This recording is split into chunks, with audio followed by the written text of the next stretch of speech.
Researchers recently uncovered surprising information. Pontius Pilate, the Roman official known for ordering Jesus' crucifixion, disclosed secrets about Jesus before his death.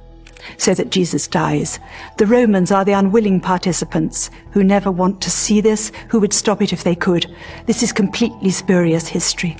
These revelations challenge our understanding of Jesus as the Son of God. Pilate, a figure deeply entwined with Jesus' fate, harbored undisclosed details about him until his dying day. Not only has he got rid of Jesus, who was a troublemaker, and he wanted to get rid of him anyway, but he's also goaded the chief priests into this terrible declaration that they have no king but Caesar. What exactly did he reveal? Could there have been a scandal linking them? Join us as we delve into the shocking details of Pontius Pilate's letter shared about Jesus. Number 1. The intriguing trial of Jesus. Pontius Pilate was the fifth leader appointed by the Roman Empire to oversee the region of Judea. He held this role during the time of Emperor Tiberius, from about 26 to 37 AD. Pilate is most famously known for being the judge during Jesus' trial and for ultimately deciding to have him crucified. His role in the Christian faith is significant, mentioned in both the Apostles' and Nicene creeds. In the stories recounted in the Gospels, Pilate is portrayed as hesitant to condemn Jesus to death. Interestingly, in Ethiopian Christian tradition, Ethiopia by missionaries, this is homegrown Christianity. It is believed that Pilate eventually converted to Christianity. He is honored as a martyr and a saint, a belief shared historically by the Coptic Church. They celebrate him with a feast day on June 19th or 25th. Before Pilate issued the order for Jesus' execution, he was brought before Caiaphas, the high priest, who orchestrated a biased trial against him. This trial took place in front of a gathering of religious leaders, including the teachers of the law and elders. Amidst this, one of Jesus' disciples, Peter, followed from a distance. The Sanhedrin, a top Jewish council with 70 members, mainly composed of Sadducees, Pharisees, and priests, along with their leader, the high priest, were on a mission.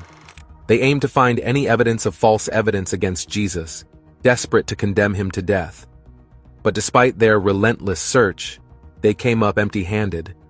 Eventually, two individuals stepped forward, accusing Jesus of threatening to demolish the temple. This accusation arose from a statement Jesus had made previously, claiming he could rebuild the temple in 3 days. However, this was likely a misinterpretation of his teachings about resurrection. Jesus had spoken metaphorically, referring to his own body as the temple, which would rise again in 3 days.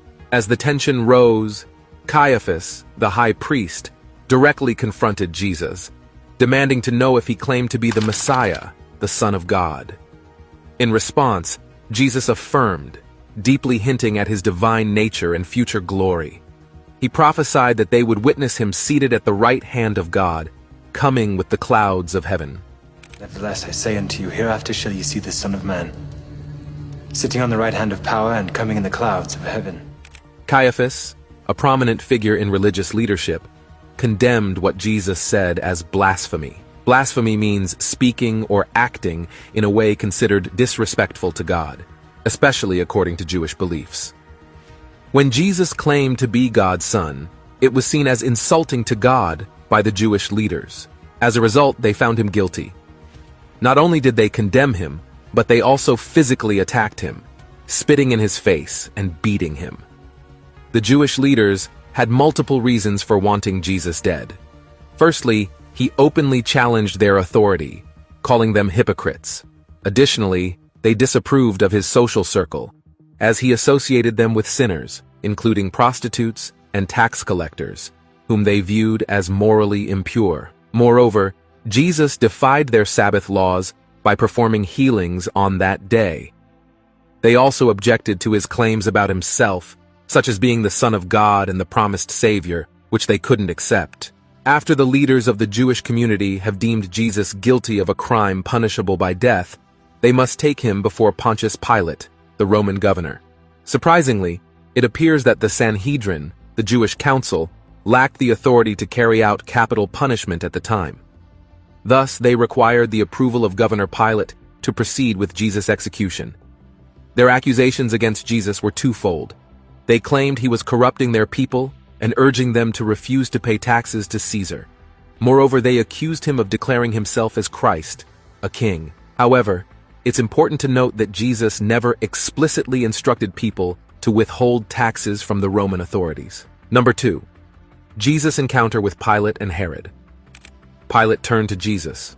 His curiosity piqued and asked, "Are you the king of the Jews?" Jesus remained composed, acknowledging Pilate's words, yet subtly hinting that the label wasn't of his own making. Instead of engaging in a direct response, Jesus chose not to argue with Pilate. Unlike with the Sanhedrin, debating with Pilate seemed futile. Pilate's interest lay not in the truth Jesus preached, but in the political implications. Thus, he declared to the chief priests and the crowd that Jesus had committed no wrongdoing, finding no grounds for crucifixion under Roman law. I have sent him to Herod. He has found that nothing worthy of death has been done. From the Roman viewpoint, Jesus stood innocent, devoid of any legitimate charges. Pilate, seeking a way out of the situation, then inquired if Jesus hailed from Galilee.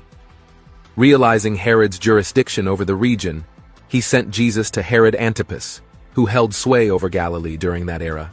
Herod Antipas, son of the famed Herod the Great, held authority from 4 BC to 39 AD. However, his power in Jerusalem was limited compared to his father and brother, who once ruled there. He might have had some property in Jerusalem, but it's unlikely he was there for religious reasons, since he wasn't particularly known for being religious. Even though his presence in Jerusalem could have made him look good, many people in Galilee might have known about it and possibly even supported him. The Bible tells us that when King Herod finally met Jesus, he was really happy because he had been wanting to meet him for a long time. Herod had heard a lot about Jesus and was excited to see some of the miracles he was said to perform. But when Herod tried to talk to Jesus, Jesus didn't say anything, which made Herod pretty frustrated. Meanwhile, the religious leaders kept on accusing Jesus strongly. The whole thing was kind of strange.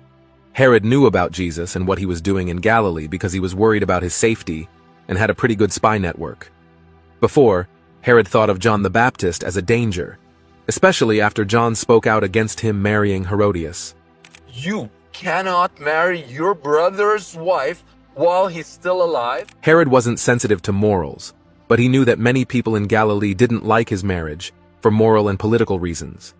But Herod never did anything bad to Jesus, even though some Pharisees told Jesus that Herod wanted to kill him. Herod was only curious about Jesus and not interested in religion. Because Herod wasn't truly interested, Jesus didn't bother answering his questions. Herod and his people made fun of Jesus and treated him badly, even dressing him up in fancy clothes before sending him back to Pilate. Jesus had to appear before Herod Antipas, the ruler of Galilee and Perea.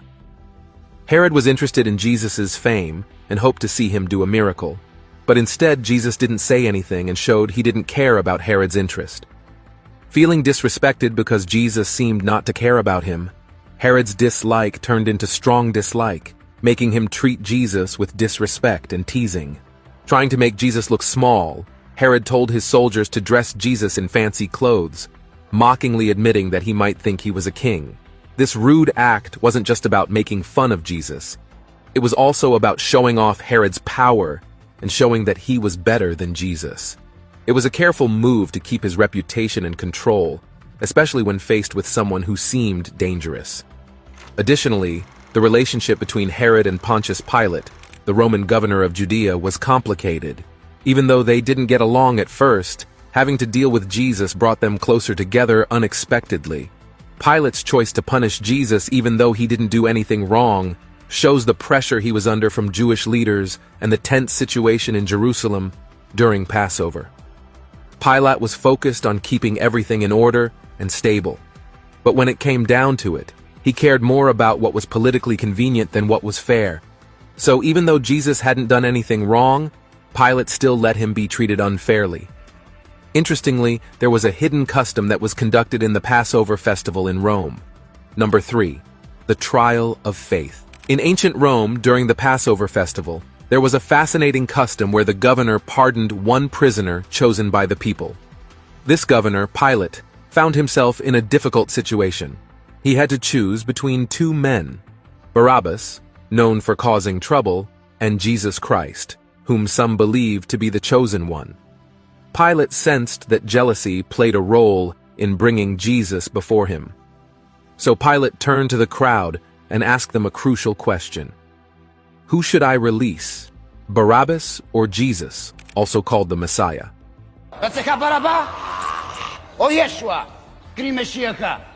This moment is captured in the Gospel of Matthew, where Pilate, the judge, grapples with a perplexing dilemma.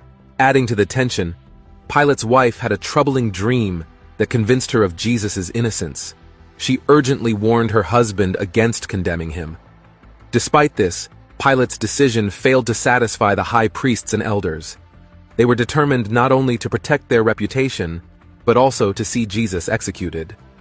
Their intense desire to spill Jesus' blood led them to gather a small mob to their side, creating a chaotic scene for the trial.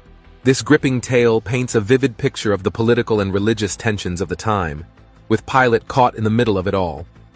During all the confusion and uproar, something unexpected happened. The leaders and the crowd, in a surprising turn of events, pleaded for the release of Barabbas, a known criminal who had committed serious crimes like murder and rebellion. This raises a puzzling question. Why would Pilate even think about letting a guilty man like Barabbas go? And what made the chief priests and elders, who were supposed to uphold justice, demand Barabbas's freedom while pushing for Jesus' condemnation? Pilate, confused by this strange request, asked the crowd again. But instead of reconsidering, they shouted even louder, demanding that Jesus be put to death by crucifixion. This was the first time crucifixion was explicitly brought up during the trials. Pilate, troubled by their insistence, questioned why they were so adamant. He stated that he found no fault in Jesus deserving such a punishment.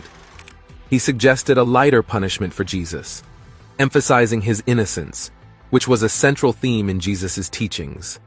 However, the crowd's uproar only grew louder, insisting on Jesus' crucifixion until Pilate had no choice but to give in to their demands. To show that he wasn't responsible for what happened to Jesus, Pilate made a big show of washing his hands in front of everyone. Then he let Barabbas, a guy in jail for causing trouble and killing people, go free, just like the crowd wanted. Meanwhile, Jesus was handed over to them. But was Jesus guilty of what the Jewish leaders said? They accused him of breaking their religious rules, like healing people on the day they were supposed to rest. Whenever Jesus went to the synagogue, the Pharisees and law experts were always watching him closely, hoping he'd mess up. They were waiting for him to heal someone on the day of rest, so they could catch him. They asked him, "Is it okay to heal on the Sabbath?" trying to trick him into admitting he did something wrong. In some stories, like those in Mark and Luke, Jesus starts a deep conversation by asking if it's right to heal on the Sabbath. During that time, there was a big debate among Jewish religious leaders about certain rules. But in Matthew's story about Jesus, he tells it in such a captivating way, making it easy for everyone to understand. Jesus doesn't just talk straight, he paints a picture that sticks in people's minds. He describes a scene where a sheep falls into a hole on the day of rest, making his listeners imagine themselves in that situation, wondering if they would help the poor animal. Jesus isn't just talking about sheep, though. He's saying that helping others is more important than following rules strictly. He wants people to see that being kind is what matters, even if it means breaking some religious rules. Then, to prove his point even more, Jesus does something incredible. He heals a man's hand that was all withered up, making it strong and healthy again. But instead of everyone cheering for him, the religious leaders, called the Pharisees, got mad. They don't like Jesus because he challenges their authority and does things they don't understand. Their anger and dislike toward Jesus grow even stronger because he doesn't follow their strict rules about resting on the Sabbath day. Things get intense when the Pharisees, who are Jewish leaders, team up with the Herodians, a group of people who support King Herod, to make a plan against Jesus. It's like a surprising and not so good partnership forming just to bring Jesus down. Now, many stories have been told about healings that occurred on the Sabbath, but one such healings particularly stood out. Number 4, the Sabbath healing. The stories in the Gospels tell people about times when Jesus healed people on the Sabbath, which was a special day for rest and worship. When Jesus healed on these days, it often caused arguments with the religious leaders. However, there's one story in Luke where Jesus heals someone on the Sabbath without any confrontation mentioned. This time, it happened in a private home, not in a public place like a synagogue. Jesus knew the rules the Pharisees had about the Sabbath, so why did he choose to heal on that day? When Jesus healed on the Sabbath, he wasn't breaking God's law. He was going against how the Pharisees understood and followed the law. In the Bible, Matthew 5:17 tells us that Jesus didn't come to get rid of the law, but to fulfill it. The main reason Jesus healed on the Sabbath was that people needed his help. By healing on that day, Jesus was also showing how the Pharisees were being hypocritical in their religious practices. He wanted to teach them and others that showing love and compassion should always come first, even if it meant breaking some of the rules that people had made up. In 3 separate instances, Jesus encountered opposition when his acts of healing led to debates. Jesus pointed out how the Jews would tend to their animals on the Sabbath, a practice accepted by the Pharisees in their agricultural society. He highlighted the irony of their willingness to work for the sake of animals while questioning their reluctance to extend the same compassion to a fellow human being. Jesus illustrated this by asking whether they would not, on the Sabbath, untie their ox or donkey to lead it to water, as described in Luke 13:15. He exposed their double standard, criticizing their refusal to offer aid to a daughter of Abraham, as noted in verse 16. Moreover, Jesus' actions challenged the religious leaders' interpretation of Sabbath laws. He posed a crucial question: is it lawful on the Sabbath to do good or to do harm, to save life or to destroy it? By healing on the Sabbath, Jesus confronted the leaders with the essence of morality and compassion.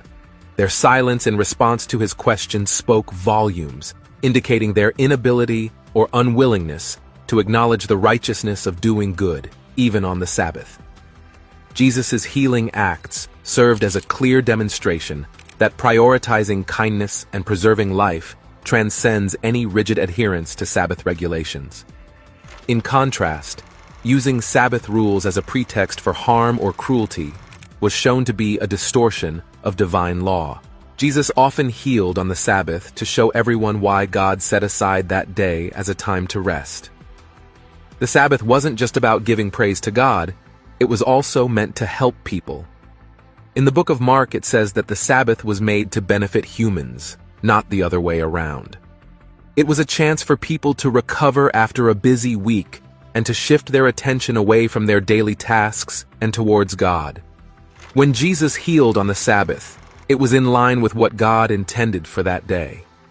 This story reminds us that sometimes our stubbornness can lead us away from what's truly important.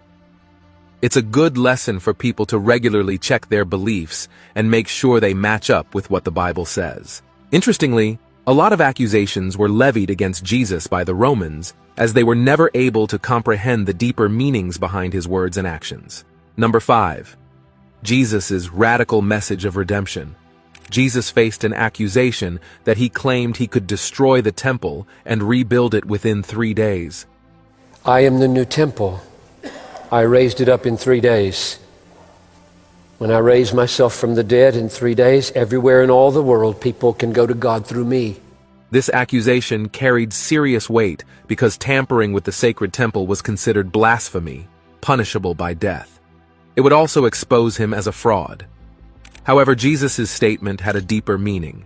Throughout the Gospels, he repeatedly spoke about his impending death and resurrection.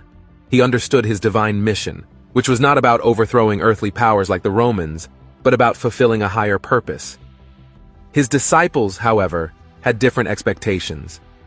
They believed Jesus to be the promised Messiah who would establish an earthly kingdom, restoring the throne of King David in Jerusalem. Yet Jesus challenged their understanding.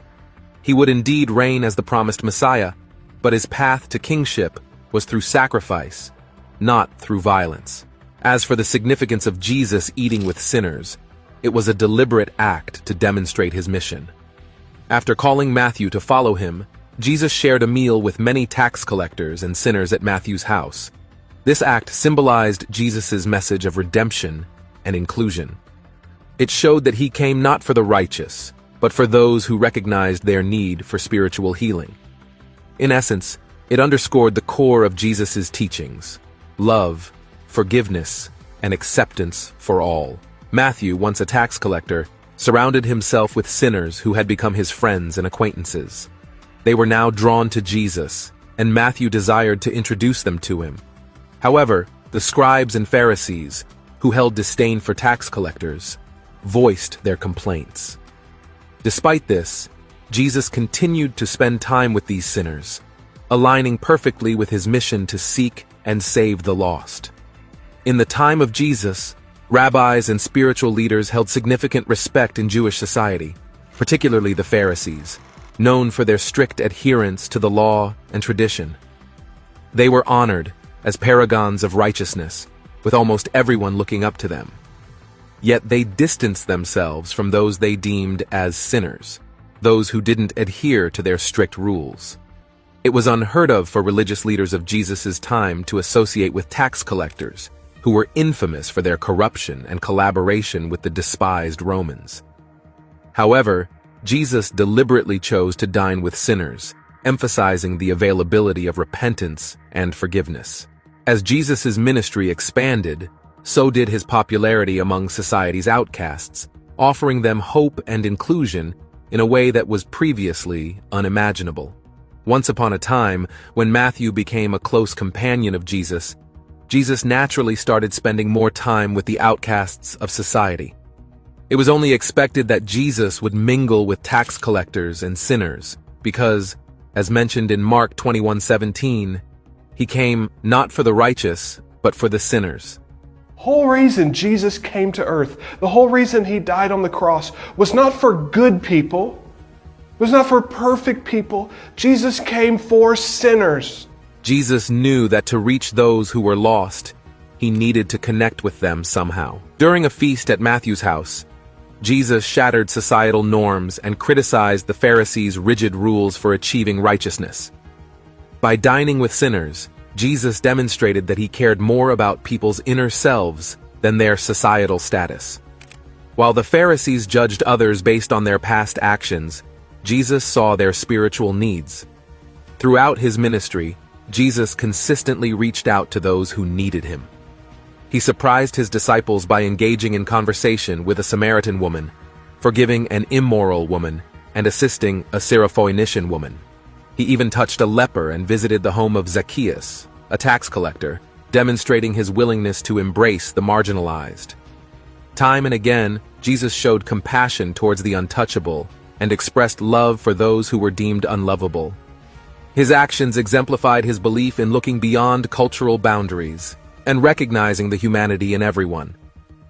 But Jesus rose beyond customs and culture and was all about compassion. Number 6, the compassionate Savior. Jesus came to rescue people who had done wrong. It didn't matter to him if some people disapproved because their customs or culture said so.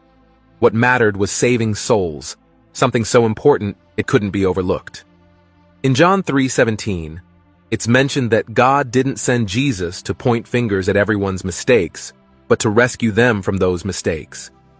Jesus was all about compassion, always looking out for others and sharing the teachings of God. He wasn't afraid to mingle with those who were considered bad by society. He showed that everyone deserves kindness and understanding by spending time with them and sharing meals. This had a big impact on those labeled as sinners. They could see Jesus for who he truly was, a good person, close to God, and capable of extraordinary things. His miracles were proof of his goodness, and his genuine care for others was clear to see. Jesus didn't care much for society's rules about who he should associate with. He was like a caring shepherd, searching for anyone who needed help, no matter where they were or what they'd done. When Matthew threw a party, Jesus gladly joined in. It was a perfect chance for him to spread the word about God's love to those who needed it most. He faced harsh criticism from the rigid rule followers of his time, but he didn't let their disapproval get to him. Unlike the Pharisees, who demanded people change before accepting them, he welcomed everyone as they were. He reached out to them, meeting them in their circumstances, and showed them kindness and understanding. In one captivating incident, where a woman was caught in adultery, he demonstrated love and forgiveness. Imagine Jesus was teaching in the temple, having just come from the Mount of Olives, where he likely spent time in prayer and reflection. Suddenly, a group of scribes and Pharisees barged in, disrupting his peaceful lesson. They brought a woman, accusing her of adultery, claiming they caught her red-handed. Their voices echoed off the ancient stone walls as they insisted that according to the law of Moses, she deserved to be stoned. Despite their persistent challenges, instead of falling into their trap of legalism, Jesus reacted with remarkable calmness. He didn't engage in a verbal debate or rush to judgment. Instead, he quietly knelt on the dusty floor of the temple and began drawing in the sand, a simple yet profound gesture that captured the attention of everyone present. The tension in the air was palpable as they waited for his response, wondering what this unconventional teacher would do next. He says that the person who hasn't done anything wrong should be the first to throw a stone at her. When he says this, the people who want to blame her and the others listening leave because they realize they're not perfect either. So Jesus is left alone with the woman.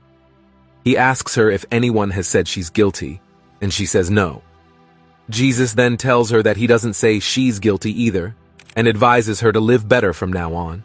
The teachers of the law and religious leaders were trying to trick Jesus. In those days, if someone cheated on their partner, they could be killed by being hit with rocks, according to the rules written in Deuteronomy 22:22. If Jesus said the woman should go free, he might get in trouble for not following the law. But if he said she should be punished, he could get in trouble with the Roman government, because only they could decide to kill someone. This would also give the Jewish leaders a reason to complain about him. In this story, Jesus is presented with a moral dilemma that tests his wisdom and compassion.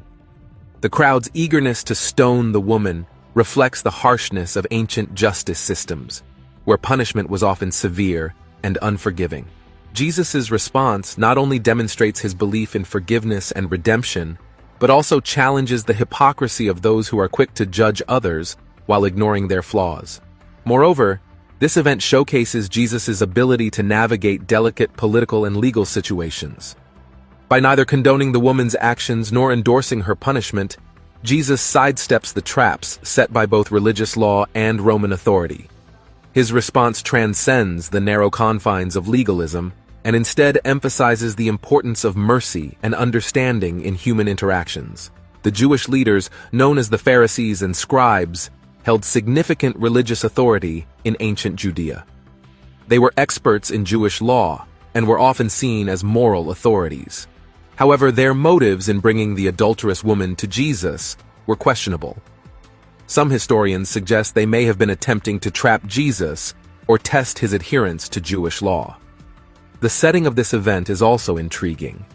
It took place in the temple area in Jerusalem, likely in the court of the Gentiles, where people from various backgrounds gathered. This public setting adds drama to the encounter, as Jesus is questioned in front of a diverse crowd, including both supporters and doubters.